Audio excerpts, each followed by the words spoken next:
Welcome back to another edition of the Prepper Recon podcast. Our mission is to bring you great interviews with preppers from around the world so you can be better informed and better prepared for everything from a hurricane to the end of the world as we know it.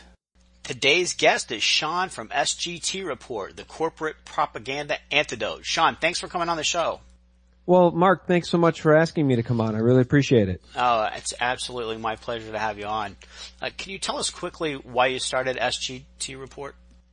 Yeah, sure. I'll try not to bore everybody, but I have a journalism degree, and when I finally woke up to this false right-left paradigm 6-7 years ago, I was disgusted, and I felt like I had a voice. I certainly had a point of view, and I wanted to share that, so I started a YouTube channel. And that's kind of where it all took off. And then I put up a website, and it turned into something much bigger than I thought or dreamed it ever would. And I guess it just goes to prove that if you're a decent human being who cares about liberty and freedom, you can do interesting things, and people will listen because, the alternative media, as you know, Mark, is growing by leaps and bounds as the mainstream mockingbird media collapses and loses its audience. Because as much as we might malign the American people as being a group of sheeple, people are waking up, and CNN is losing viewers in droves, and that's the good news.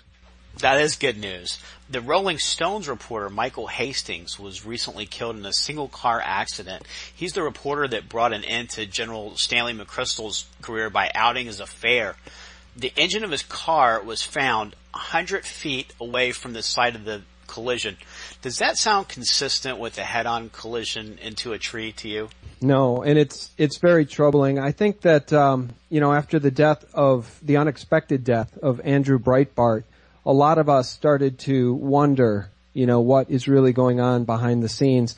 And you don't have to dig very deep into government-sponsored assassinations to come up with names like journalist Gary Webb, Oklahoma City Cop of the Year Terrence Yankee, CIA Section Chief Carney. If you don't know who that is, Google that story. They assassinated him in broad daylight. Pat Tillman, who was actually the cover-up of the assassination of Pat Tillman in Afghanistan, was under the umbrella of General McChrystal. He helped cover that up. So what a small world to know that Michael Hastings helped bring down McChrystal. McChrystal has been involved in other government-sponsored assassinations, allegedly. There's also the assassination recently of Chris Kyle, the American sniper. And, I was no fan of Chris Kyle for the way he went after and I think lied about Jesse Ventura. But it just goes to show if you serve this evil system, even guys like Chris Kyle, who are paraded out there as heroes, and I'm not sure how people feel about, assassinating people via sniper rifle, if that constitutes being a hero. I think if you think these wars criminal as I do, you might have a problem with that, take exception to that label for him. But he ended up dead at the hands of this system, in my opinion, at the hands of this system. And then there's the case of Michael Hastings, who is, by all accounts, a safe driver, and he had tweeted or emailed an attorney at WikiLeaks just hours before his death expressing his concern that the FBI was investigating him because he was going to break huge new news about CIA, NSA, eavesdropping, and crimes. And now he's dead. And I'll tell you what, if there's any chilling effect, if there's anything that is a danger to what we have left of as a republic, if there's anything at all, it's government-sponsored assassination of whistleblowers and truth-tellers, because nothing will shut people up quicker than watching their friends and colleagues and those whom they respect, those who have courage, dying unexpectedly. So I think it looks like it was an assassination. I can't explain how the engine of his 2013, I think it was a brand new Mercedes, passed through the tree that he is said to have crashed into and blown up. As you said, Mark, the engine was found, 50, 60 yards away from the car, and the police say no need for an investigation. I don't know. Anybody who's thinking must be scratching their heads, and I know a lot of people are concerned. What's your take on that?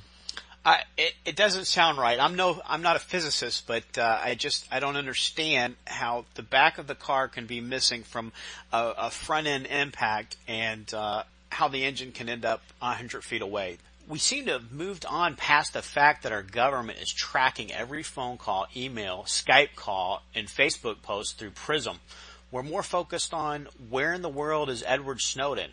Are the American people okay with the NSA snooping? Yeah, I hope not. I mean, yeah, I'll give you a real world example though that indicates that maybe they are. I had a drink with a friend of mine that I hadn't seen in a while, and she and I had worked together for years, and we all stay in touch. And her husband and she sometimes would go out with my wife and I, and so we connected, and we were talking about a number of different things, and I brought up the NSA wiretapping, and her response to that was, because she knows my take on the sheeple, and most people aren't paying attention, her response to it was she doesn't care, and it's not because she's not paying attention, it's because the topic bores her. And I think that what we're up against right now, Mark, is we live in a culture where today when I was at the club, I had the opportunity to get the week off, went to the club early today to run on the treadmill, and they've got a little LCD screen there with cable news, and I'm able to flip back and forth between CNN and Fox News. And what was on all day long, Mark? You tell me, with the Egyptian revolution, millions of people in the streets, one of the largest protests in world history, they're saying, happening today as we speak, happening yesterday. You tell me what you think was on all day long on CNN and Fox News. What do you think they were covering? My first guess is probably going to be Trayvon Martin, and my second guess is probably going to be Paula Deen. You're absolutely right. It was Zimmerman on trial, and I wanted to reach through the screen and strangle the people that run those networks, because it just absolutely proves the matrix of propaganda that we're trapped in. That you tell me how that is the biggest story that should be on those networks for more than 5 minutes in a day, much less hour after hour of live coverage of that ridiculous trial. Now, do you think black on black crime is covered? Do you think Hispanic on black crime is covered? Why is that being presented as something that the American people need to focus on? Is it because a white man shot a black man? Because I'm not saying that it's not an important topic to discuss, but it does not warrant, when our Constitution is under threat, when the Bill of Rights is being trampled, when the NSA is doing, every imaginable criminal act against the people, absolutely illegal stuff, and they're reporting on the Zimmerman trial. It's stunning to me that this is the world in which we live. I mean, did you ever think when you were growing up that this would be the America that we live in, where Putin is actually a protector of a guy like Snowden? What are Snowden's crimes? What are Glenn Greenwald's crimes? Because a lot of people in the Mockingbird media are saying Glenn Greenwald should be hung out for giving Snowden a platform from which to blow his whistle. And all Glenn Greenwald is doing is allowing somebody to stand up for the Constitution. Isn't that what a good journalist is supposed to do? Isn't the Fourth Estate supposed to keep the other three branches of government in check by safeguarding the Constitution and the Bill of Rights? Isn't that the job of a journalist? That's why I've got this journalism degree, and for years and years and years I was doing marketing, and I'm like, there is no real journalism in this country. With the exception of precious few people, there is no real journalism. And CNN and Fox News and MSNBC are just great illustrations of that point. It outrages me. Well, I guess thanks to Glenn Greenwald, we did hear a little bit more about PRISM than we heard about the people whose doors were being kicked in while they were looking for the single Boston bombing suspect. I saw some YouTube footage of the police going to a house and dragging each person out one at a time, old people, an old woman, an old man, all the inhabitants of the house that were obviously not the suspect that they were looking for. They had rifles trained on them. They made them come out one at a time with their hands on their heads. They would send them down the block, and the guy down the end of the block would frisk each person. I would think that if there were ever a time that you wanted your citizenry to be armed, that probably would have been a really good day for them to be armed, but they were treated like criminals. They were treated like the terrorists. Are the American people ignorant of their Fourth Amendment rights, or do they just not care? Well, I I guess they don't care. And I mean, they're probably ignorant of all of their Bill of Rights. I mean, clearly a good portion of the population is ignorant of their Second Amendment rights, you know, the right to bear arms, and a lot of folks would love to see guns banned because they live under the false belief that if there were no guns on the streets, there would be no crime. And as you and I both know, Mark, if there were no guns allowed to be held by lawful citizens, only the criminals would have the guns.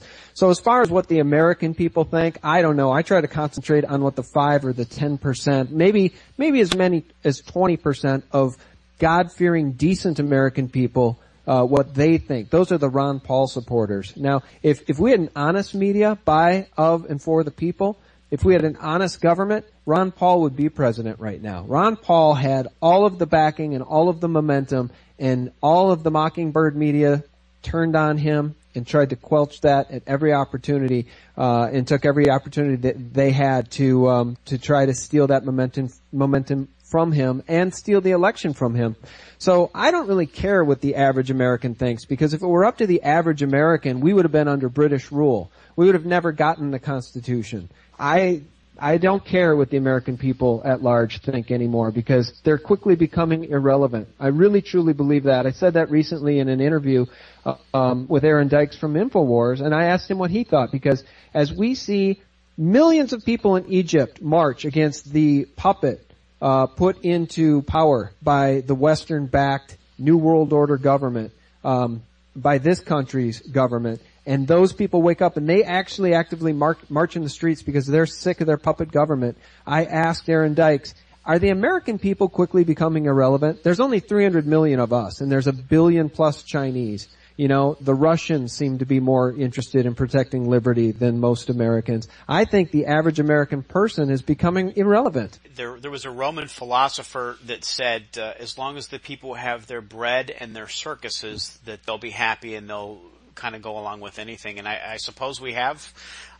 We've got Fox and CNN and MSNBC for our circus, and we've got the SNAP program for our bread. So I guess they've got their bread and their circuses, and they just kind of go along with everything. Yeah, I've always said that. $5 footlongs and Dancing with the Stars. And, you know, that's bread and circuses. And, that's you know, if you take a look at Mark Dice's videos, I mean, I don't think that is satire. I mean, I know that we know it's not satire. I don't think that he is selectively editing too darn much. I mean, I could go down to, you know, a local mall and probably get a lot of the same responses, because most people have no idea that we are living on a planet, essentially a starship, hurtling through space and time. They couldn't even tell you we live in the Milky Way galaxy. Most people have no idea who the governor or, you know, the vice president is. And it's pitiful. And, you know, getting back to your NSA wiretapping questions and whether or not people give a crap, Boiling Frogs just did an interview with former intelligence analyst and NSA whistleblower Russell Tice, and he says he knows for a fact that he saw the documents, he held them in his hand, and he said he knows for a fact that he saw documents authorizing the wiretapping of then Chicago Senator Barack Obama. Now think about that. If the American people don't care, it's only because they deserve to lose their liberty, because the NSA, the CIA, these are organizations that are hell-bent in, apparently, according to Russell Tice, manipulating and getting the goods on judges, politicians, senators, congressmen, and then crafting and using that information to get the votes they want. To take somebody who maybe would have voted against Obamacare and maybe nudging them towards a different direction, lest this information be shared with the American public that this person not want to be shared. Do you get my drift? I mean, I think that's what we're up against, and that's pretty much the East German Stasi in a nutshell. Absolutely. I saw some protest signs in Germany where they were protesting after it was released that the NSA was trying to get information from Europeans as well, and they had a picture of Obama with some earphones on, and at the bottom it said Stasi 2.0, and I thought it was very depictive of what we got going on. Yeah, and it is. And, you know, we started this conversation talking about government-sponsored assassinations, and I hope that nobody will forget that this government has already assassinated American-born citizens, including Anwar al-Awlaki and his 16-year-old American-born son, Abdul al-Awlaki. And this is the world we live in. So I think that the chickens are coming home to roost, and whether that's in a crashing dollar, the world's reserve currency going by the roadside here in the future, or if that's, I mean, it could be exemplified in a number of different ways, not the least of which is us losing our own liberties because we won't stand up, right? We won't make sure, and we won't stand up for others who are being victimized in these illegal, unending, unconstitutional wars in Afghanistan and Iraq. And if we won't stand up for the least among us, who's going to stand up for us when this system turns itself on us? And I think that we're in the process, and we're seeing that happen. Yeah, I think you're right. And the government targeting individuals and organizations through the IRS based on their beliefs or opinions, that would have been considered conspiracy theory just a few months ago. What other things that are considered conspiracy theory could come to light soon? I mean, I think that, you could get into areas of talking about HARP and geoengineering. Those are just a couple of things that I'm starting to get a little bit more interested in, but I try to stick with the stuff that I can, really sink my teeth into, and it wouldn't have been very darn long ago that the average American citizen, and believe me, it happened to me for years, would look at you cross-eyed if you were ever to suggest the outlandish idea that the official 9/11 story isn't exactly 100% true. And if you started to go down that path with people, they'd get very uncomfortable and they would think you're a nut. They would think you're a tinfoil hat conspiracy theorist. If you mentioned the collapse of Building 7 on that day, there weren't 2 buildings that collapsed, there were 3. And if you want to take a look at something that'll knock your socks off, if you're not aware of what I'm talking about, Google World Trade Center 7, and when you watch the collapse of that building, which happened at 5:25 in the afternoon, and it fell in about 7 or 8 seconds into its own footprint, the mainstream media really never discussed the collapse of that building at all. And the 9/11 Commission report had about a paragraph in it regarding the collapse of that building. And that building housed a lot of very suspicious characters, CIA, SEC headquarters, Mayor Giuliani's bunker, number of different things.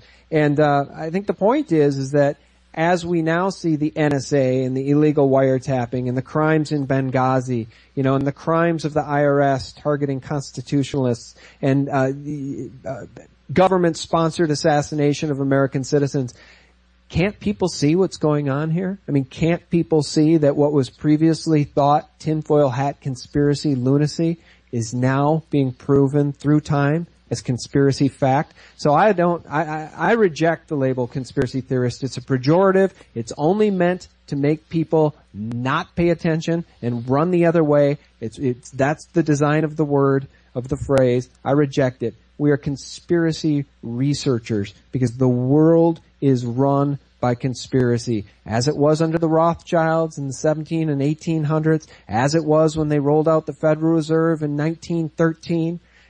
This whole thing is a conspiracy, whether it's the conspiracy of Wall Street powers and Prescott Bush, Granddaddy Bush, his son went on to become president of the United States, and his son's son. I mean, Prescott Bush was tasked and recruited to overthrow the U.S. government in an attempted fascist coup in the 1930s with the Wall Street bankers, and it failed, and General Smedley Butler ratted them out and wrote a book called War is a Racket and spent the rest of his life trying to tell the truth, but the Mockingbird media wouldn't report on it. So that's what we're up against. I reject the idea of conspiracy theorists, and I reject the label. I think everybody needs to get in tune with truth, and that's what alternative media, your website, my website, and others are trying to do. We're trying to get the word out and the truth out, because whether people want to believe it or not, we live in the Matrix. That's it. It's a very good analogy, the Matrix. And you just mentioned wars. We're officially getting involved into another war. We're going to start supplying arms to the rebels in Syria. Many of them are linked with Al-Qaeda. I think that we've done that somewhere before in the past. I think it was Afghanistan. Yeah, and Libya. In Libya. Afghanistan, when they were fighting, we got involved in something that we didn't have any business with. A lot of the weapons and training ended up getting into the hands of Al-Qaeda, and I think that ended up coming back to bite us in the butt. Yeah. You bring up a great point about Syria. Now, everybody who's paying attention knows that John McCain, who I personally consider him to be a criminal, He's a criminal senator along with, a long list of others. And he visited the rebels and had his picture taken with some of these Al-Qaeda-backed, terrorists. And so under the Patriot Act, he ought to be arrested for crimes, but he won't be because the Patriot Act was rolled out after 9/11 to essentially, it's prisoner training for the American people. It's turning this system around on us, around on libertarians and constitutionalists and anybody who would dare stand up for the Constitution and the Bill of Rights. Now, you talked about Afghanistan. Everybody needs to keep in mind that how did we get into a war with Afghanistan? Well, that was rolled out along with the war in Iraq on the line of 9/11, right? If people don't understand what a false flag operation is, they need to research that. There's countless examples of false flag operations, the Gulf of Tonkin being one of the most famous ones. They lied to get us into the Vietnam War. It's a tried and true technique to take an unwilling people, a peaceful people, into wars of conflict they would otherwise not agree to be a part of. They did it to us. They got us into Afghanistan. Why are we there? Why are we in Iraq? Why did we go into Libya and topple Gaddafi? Why did we help Al-Qaeda take control of Libya? I thought Al-Qaeda was our enemy. I thought that's why we gave up our rights under the Patriot Act, the Military Commissions Act, the John Warner Defense Authorization Act, the formation of the Department of Homeland Security, all on the back of the 9/11 story. And now we're in Syria? Why in God's name are we in Syria? I pay attention to this stuff, and I don't know why we're in Syria. I mean, I couldn't come up with one credible, even if I was trying to use the Mockingbird media and the government talking points, I can't come up with a credible reason that they can cite for us being in Syria. Why are we there? And yet, we're there and we're sponsoring Al-Qaeda. It's just, and what's Al-Qaeda doing? These rebels, these quote unquote rebels in Syria are going in and they're killing men, women, and children and Christians. And they're eating the hearts and livers out of their enemies. And they're putting those videos out on YouTube and across the internet. And this government sponsors these people? And John McCain travels there to have a photo op with these people? When I say we're living in the Matrix, I'm not using hyperbole. We're entrenched in it. And the reason I say that the chickens are coming home to roost and the American people probably are going to get what they deserve, and I don't wish it on them, I'm fighting every single day to prevent it, is because they won't stand up for the least among us. They won't stand up for the Constitution and the Bill of Rights. It's very clear. Ron Paul has had it perfectly clear for us for decades. All guns pointed outward. We are to protect our own interests in our own country. And yet, what are we doing? Is this part of a larger agenda? Is it the Zionist agenda? Is it big oil? Is it the New World Order agenda? I don't know. I've got a heck of a lot of questions, but what I do know is that it's not the constitutional American agenda. It's not the America I grew up in. It's not the America I would send my boys to go fight a war for, right? And I have sons. They will not fight in any of these unconstitutional, illegal wars of aggression. So I think it comes down to American people waking up, getting fed up, and getting as angry as the Egyptians are, right? And marching in the streets with millions of people. How is it that the Egyptians have more soul than Americans? They're demanding the resignation of their New World Order Western-backed puppet, President Morsi. What are we doing? How much more criminality will we take from somebody like Barack Obama, who hasn't done one thing that he said he would do, and he's done more bad things, and imprisoned more whistleblowers, and targeted more truth tellers than any other president in the history of this country, and he's also spent more money than all other presidents combined? How much more will the American people stand for? I don't know. I mean, it's stunning to me. What do you think about the gold and silver prices lately? Gold and silver have been considered stores of value since Genesis 13:1 says Abraham was rich in cattle and gold and silver. Of course, there's about 12 chapters before that, but for all intents and purposes, that was the beginning of time. The U.S. dollar in its complete fiat form has only been around since 1971, and it hasn't really done that good. It's certainly surprising to see how much gold's fallen in the past month or so. Yeah. Yeah, well, and silver has been absolutely brutalized for the past 2 years, falling from a high of around 48, 49 down to currently around 18 or 19. But I'm glad we covered all of these other things first, because now the payoff is to talk about real money, constitutional money, and it only makes sense in a society as black as white and up as down as the one we live in, in which we would have this conversation about gold and silver being terrible investments and performing very badly, in the recent history. And of course that stands to reason because J.P. Morgan and the criminal cartel banks that have a stake in this fiat debt-based system, these banks that formatted and came up with and are behind the Federal Reserve System, don't want people embracing constitutional money because, our current system, this currency that we have, this U.S. dollar world reserve currency, is a fiat con game. It depends on our confidence in the dollar. And so by virtue of the paper, silver and gold that Wall Street controls, they can take the price wherever they want. There's a lot of people right now saying that they're finally covering their shorts and they're getting ready to go long. I don't even know if that's true anymore because I think it's in their best interest to absolutely, keep these metals prices annihilated so that people don't become interested. But I can tell you this.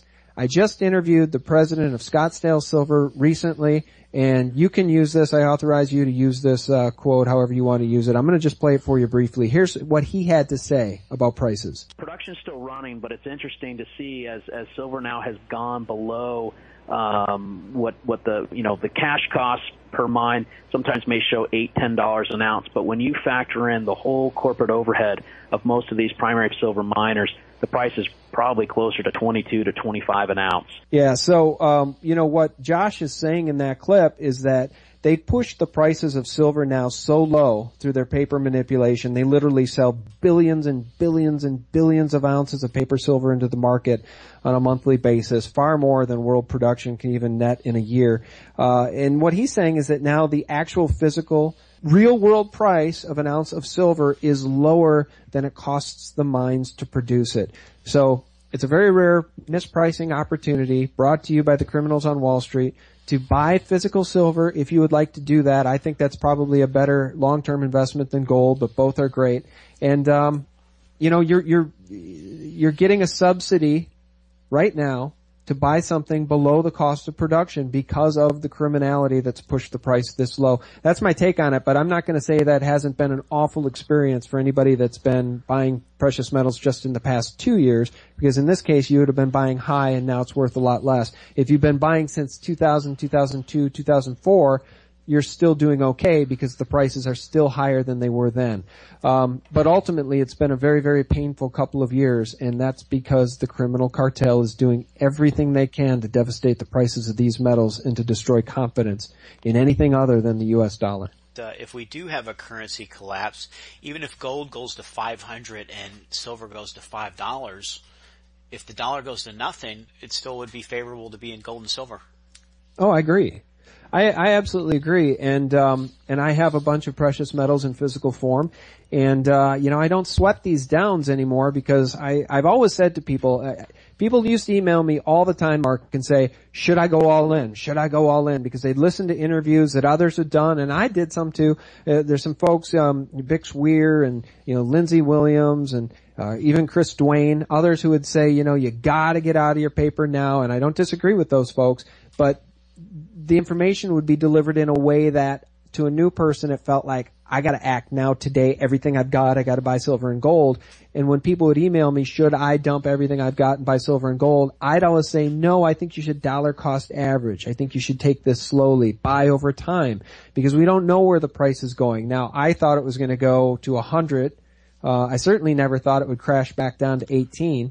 But I think that is the reason you need to dollar cost average, because as you said, Mark, when this thing finally breaks, when this system finally collapses, and it's a mathematical certainty that it will because we are 200 plus trillion in debt with unfunded liabilities, when this thing crashes, I think physical precious metals and farmland and tangible goods are going to be the only game in town, because the dollar could definitely be worthless. And Ron Paul just said that recently.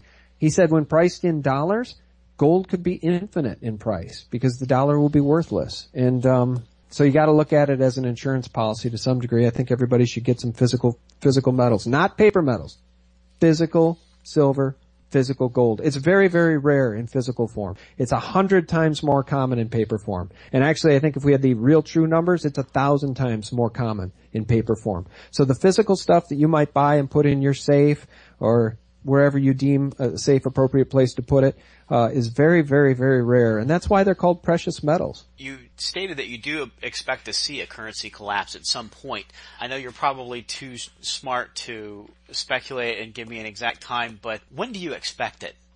I don't know. I mean, I don't have any prediction on that because I think a lot of people, like Ron Paul has even said, I'm sorry if people get bored of me, I always bring up Ron Paul. I have a lot of admiration for him, but I do too, absolutely. Yeah, and he's surprised at the how long the system has been able to be held together. It's a very resilient system. I've actually been really shocked at how much ammo they've thrown at trying to destroy this system. You know, Rumsfeld said the day before 9/11 that the Pentagon couldn't account for $2.3 trillion. Can you imagine that? $2.3 trillion got stolen, and that didn't cause a collapse. It's surprising to me that we could be so many trillions of dollars in debt. I mean, the national debt literally doubling under Obama's watch, and still the markets hold up. Still the dollar holds up. And who knows how long this thing could hold together. A lot of smart people have predicted that it would have collapsed by now. Max Kaiser himself thought it was going to collapse this spring, and it hasn't. So don't make predictions is what I've learned. I think you just have to, bet on the side of history, bet on the side of gold and silver, because they've been currencies, they've been real money for 5,000 years. And this dollar experiment is very fragile and very young and very long in the tooth. Besides gold and silver, what are some things that you'd recommend that people can do to prepare for possible tough times in the future? Well, I should ask you that. I mean, that's really your area of expertise, right? I mean, what do you tell us? Well, we have a 7-step preparedness plan. It's a little long and detailed for this interview, but our listeners can always go there and check that out. You can find it on prepperrecon.com.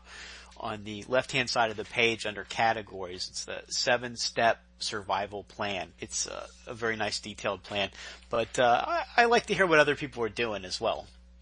Yeah. Well, I do too. And, I've had on James Wesley Rawls and others, and I really do try to take the things they say to heart. I think that we all have areas of expertise and areas of interest that we shine in. My friend Mark S. Mann is very into firearms and ammunition, so I've learned a lot from him. James Wesley Rawls and yourself are very into, preparation and food storage and things of that nature, and I try to learn from you guys. Our friend Tom over at campingsurvival.com. So lots of people doing a lot of different things, and I think that the best thing you can do is try to become diversified. Certainly I have probably a little bit more expertise in some areas than others, and I wouldn't put prep up there as one of my top 5 areas of expertise. I would admittedly need to get a little bit more active in that area, and I'll tell you what, man, I fell into the trap of buying. I'm one of those guys who I practice what I preach. I kept buying gold and silver in particular, right up through 48 and right back down to now. And I dollar cost average, and I got a lot that I own in the 40s. Thank God I started to buy some when it was down at 10. But, I'm one of these people that probably should have been diversifying into these other areas more heavily instead of just living in the gold and silver world because, now I've got losses in those areas in terms of what I spent to buy that physical precious metal. So, I think people need to be diversified, get some storable foods, get some storable water, learn how to use firearms, get the right firearms, get ammunition, and then round it out with some precious metals. I think that that's a pretty intelligent portfolio moving into unknown territory. I think that's a really good plan. And we'll have a link to SGT report in today's show notes. We'll also have a link to the Liberty Mill, which aggregates RSS feeds of several other sites that seek to educate and inform and give people a liberty-minded perspective.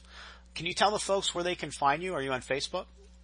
Yeah, I am. We do have a Facebook page, but that actually just, I don't get on there and really make any comments or anything of that nature, but it aggregates out all our feeds, from SGT Report, and that's, Facebook. We're on there as SGT Report. Should be easy for folks to find. And I'd appreciate it if people would want to stop by to sgtreport.com, or they could check out thelibertymill.com. All right, Sean. Thanks for all you do in helping to get the truth out and for taking time to come on the show today. Well, Mark, thanks so much for having me. I hope I wasn't too long-winded, but I really appreciate the time. Not at all. We appreciate hearing what you have to say. All right, brother. Take care. If you are new to prepping or would like to learn more, read our 7-step survival plan. You can find it under categories on the left-hand side of our website. Thanks for listening to the Prepper Recon podcast. God bless and happy prepping.